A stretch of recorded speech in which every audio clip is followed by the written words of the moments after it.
se retrouve dans une nouvelle vidéo où je vais vous parler de la fabrication de mes ailes et comment je les ai fait un dessin en amont. Et puis ensuite, j'ai commandé. Donc une fois que j'avais tous les éléments que j'avais achetés, je les ai disposés pour voir ce que ça pouvait rendre et avoir un potentiel rendu en taille réelle.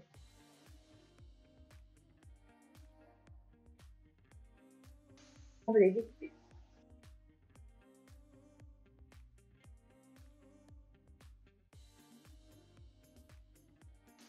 La taille devrait être précise, la mesure 2 fois sur les tubes en PVC, donc une pour chaque aile. Je reprends ensuite la mesure du tube qui reliera les deux ailes, le tube violet sur le dessin.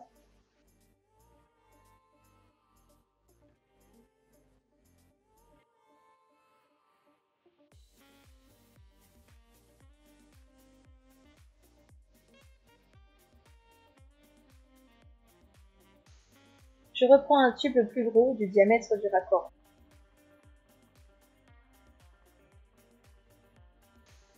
La longueur doit être la même que celle du tube violet.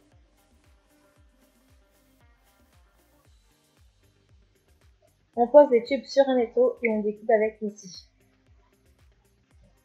On prend un décapeur thermique pour chauffer les tubes et en essayant de ne pas les cramer, juste les ramollir afin de pouvoir les plier légèrement.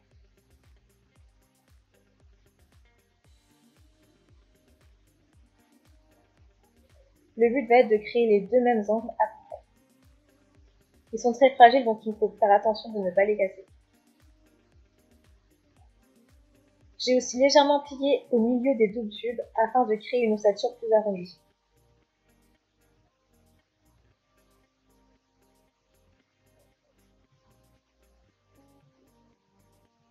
On rajoute les raccords.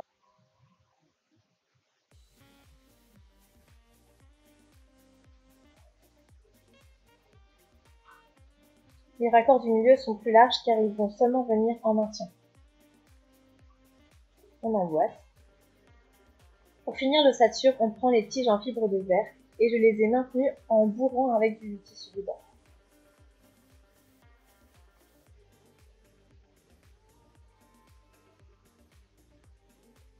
De même de l'autre côté.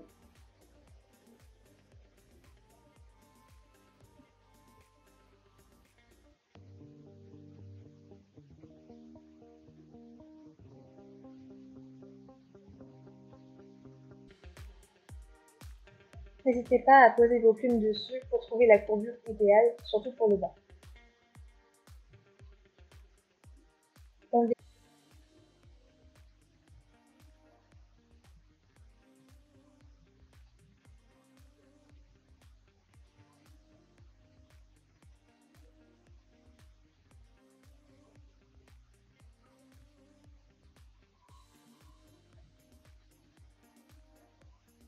Et on épingle le patron dessus.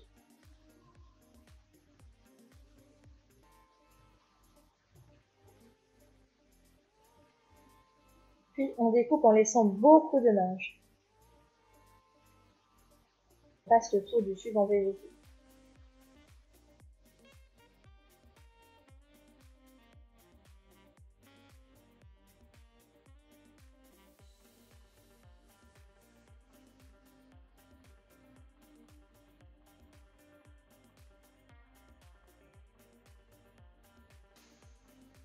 La marge du bas est moins importante car il n'y a pas de tube dedans. On enlève les épingles. On épingle autour de l'ossature.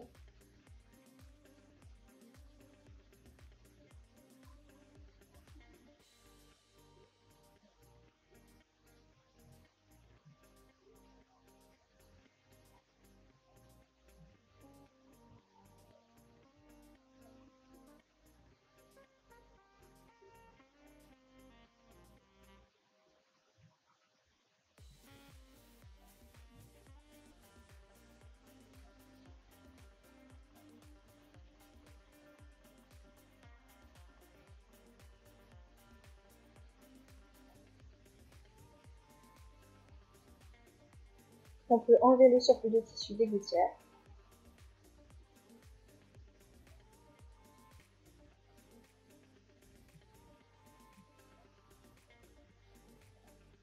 Je me suis servi du reste du tissu de doublure pour faire une cage pour le bas des ailes.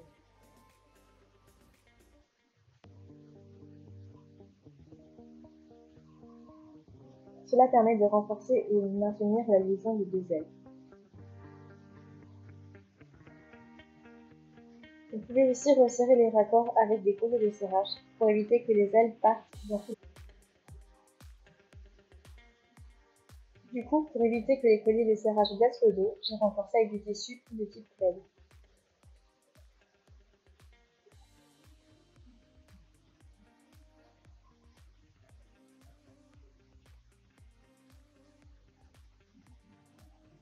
Et puis c'est parti pour la plus longue partie, coudre les plumes.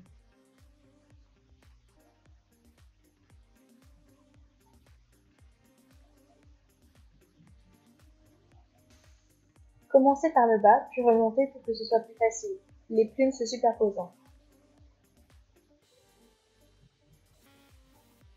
Une fois que c'est épinglé, on peut coudre.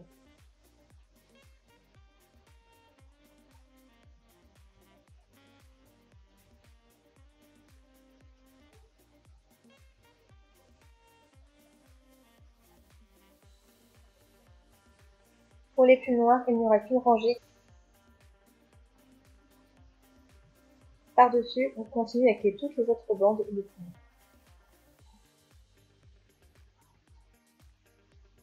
Je vous conseille quand même de les faire une par une.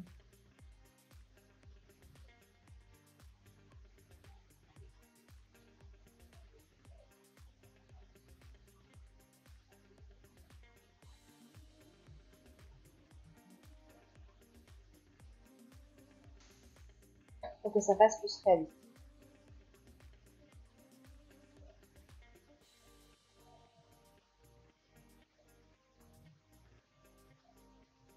On épingle et on coud encore et encore de chaque côté.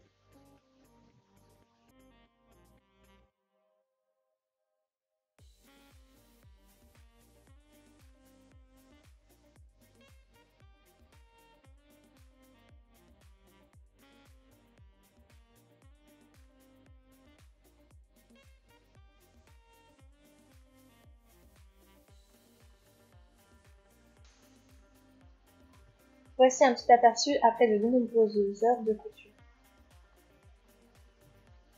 Comme vous pouvez... Ensuite, j'ai pris un pistolet de colle chaude pour coller les plumes blanches sur l'ossature qu'on ne fait pas coudre à la main.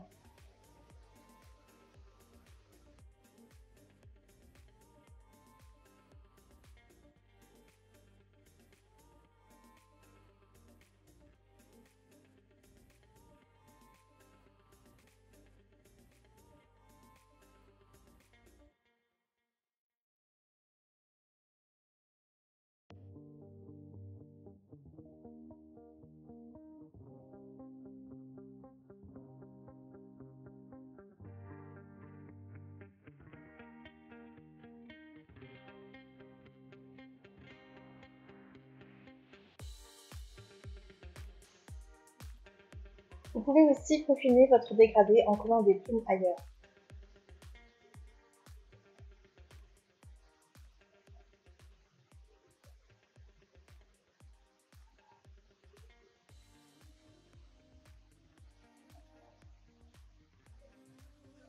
Pour finir, j'ai cousu 2 bretelles de soutien-gorge transparentes avec des petits crochets en ruban.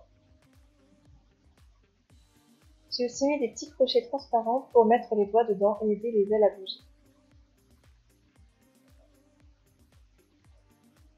Ça vous a plu? N'hésitez pas à vous abonner à la chaîne et à mettre un gros pouce bleu. En tout cas, je vous remercie et je vous dis bon courage pour votre projet. À très vite. Ciao!